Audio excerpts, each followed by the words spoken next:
We're from Bellefonte Area High School and we're doing business presentation. I'm Alex Shank. I'm Natalie Hubert. And I'm Melinda Rossi. Texting and driving. It's not worth the risk.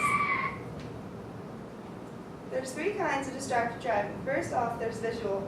That's when you actually take your eyes off the road and you're looking at your cell phone. There's manual, when you take your hands off the wheel, such as when you're texting on your phone. There's cognitive, when you take your minds off of what you're doing, when you're reading something on your phone, texting. And then there's 20% of injuries reported in 2009 were caused by distracted driving. Here's a video from Oprah's No Phone Zone.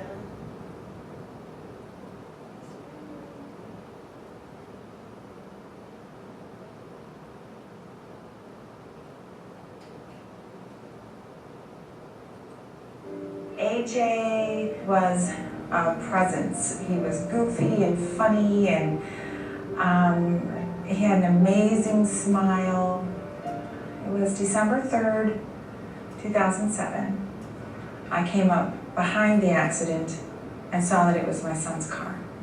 When I got to the hospital, a doctor and nurse came in, and they sat down and he said, "We did all we can do. We couldn't save your son." AJ rolled through the stop sign at the entrance to our neighborhood and into the path of a garbage truck. He was texting his girlfriend.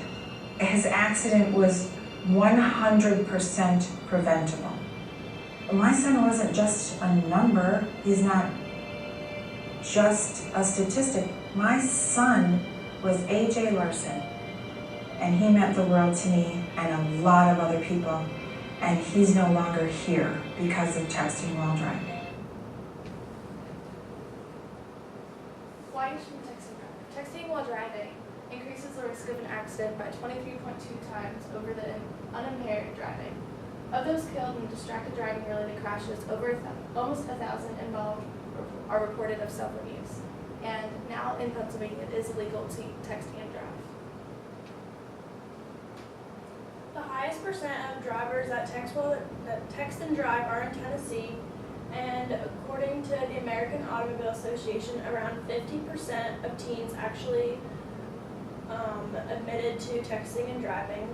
There's no current national ban on texting, but in this picture, all the green states have bans on texting while driving, and only a few are left in red that don't have a ban on texting while driving. So when you actually do text and drive, you're not only hurting yourself, you're hurting your family and friends who love you and might miss you if something happens to you. You're hurting your future career in academics because maybe something happens to your minds or you hurt your brain when you wreck. And people who depend on you, maybe you can't get around as well and do things you used to do.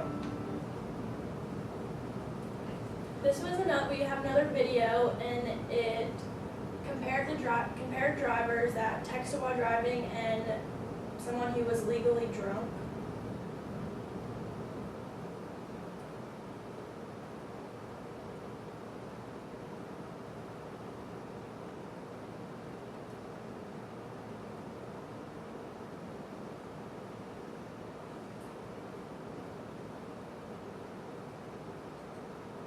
Car and driver compared the results of texting while driving to the effects of drunk driving on the same day and under exactly the same conditions.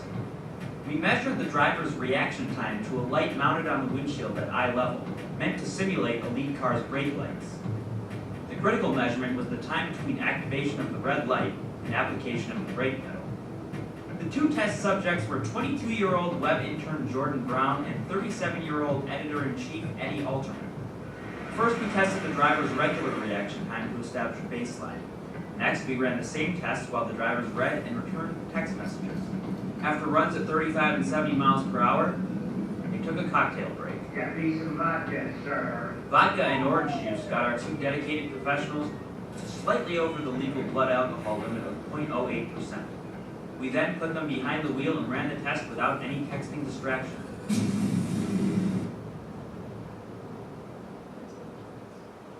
So, from the results of that, an unimpaired driver, it takes them roughly 0.54 seconds to actually stop their car. When they're legally drunk, you add 4 feet to that. Reading an email adds 36 feet, and sending a text message adds 70 feet. So texting while driving actually adds more than being legally drunk. Okay, teen crashes. Leading cause of teen crashes. Of phone use, it's only of 10%, and conversing with a passenger is over 50%. Eating and drinking is only about 5%, and others is over 13%. Vehicle, right here on the pie chart, the cause of teen deaths are mostly in vehicles, so texting and talking with other passengers, sort of thing.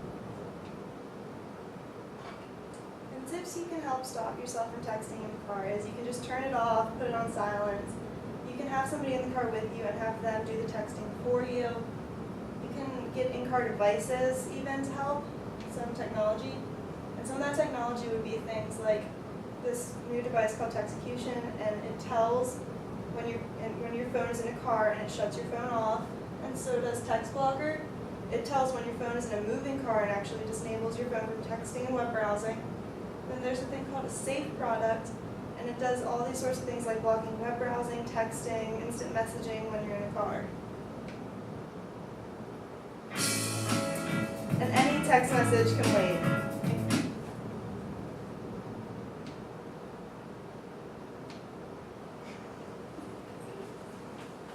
How long was it? Is there like any way you can tell?